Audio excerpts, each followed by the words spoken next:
উগান্ডার জলা জায়গা থেকে শুরু করে সকিনা মরুভূমির গরম কিংবা নানির বাড়ির পাহাড়, এমন কোনো জায়গা নেই যেখানে আমি শয়তানি করেছি। কিন্তু এইরকম প্রত্যেক জায়গায় যাওয়ার পূর্বে দুই দাদের পরামর্শ এবং পণ্ডিতি করার দক্ষতা অর্জন করতে হবে। এই এপিসোডে আমি আপনাদের পুরা নানির বাড়ি ঘুরে দেখাবো। সকিনা মরুভূমিতে কিংবা আইহাইমার্কা জঙ্গলে অথবা ফাটাফাটি জঙ্গলে কিভাবে চুল পাকনামি করবেন, তার জন্য আমি আপনাদের কিছু নতুন চুল পাকনামি দেখাবো, যা দেখে আপনারা শিহরিত হয়ে যাবেন।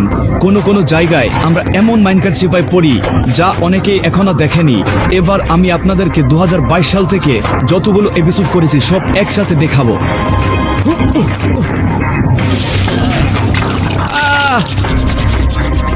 এই শো বানাতে গিয়ে আমি পুরা নানির বাড়ি ঘুরেছি। ঝাঁকামেকা গ্রাম, হাম্মাজন জঙ্গল, সাগরবন জঙ্গল, ফাটাফাটি জঙ্গল, সাউথ কানাডা, গাছের আগা, সকিনা মরুভূমি, খালুর বাড়ি, নানির বাড়ি, মাইনকাচিপা, মঙ্গল গ্রহ, উগান্ডা, শ্বশুর বাড়ি, আরো অনেক জায়গা। এই এপিসোডে অনেক বেশি শয়তানি হতে চলেছে। এই রোমান্টিক জঙ্গলে আমি প্রায় সব ধরনের চুল পাকলামি করেছি, যেখানে টিকে থাকা প্রায় আনপসিবল।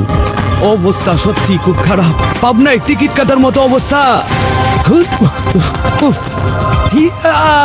ফাইজলামের সর্বনিম্ন যে লিমিট রয়েছে তা অতিক্রম করে দিয়েছি। এটা মনে হয় আমার দেখা সবচেয়ে গরম মরুভূমি। এই দেখুন, আন্দ্রা। আরে আরে আরে, এবার আমি আলাদা আলাদা করে দেখাবো কিভাবে জঙ্গলে ফকিন্নি থেকে মিসকিন হওয়া যায়, কিন্তু সঠিক চুল পাকনামি করলে জঙ্গলে বড়লোক হতে পারবেন। সকিনা মরুভূমির গরম, সাউথ কানাডার ঠান্ডা, ফাটাফাটি গ্রামের আবহাওয়া, অথবা আইহাইমার্কা জঙ্গল। আর আমি শুরু করবো আইহাইমার্কা জঙ্গল দিয়ে।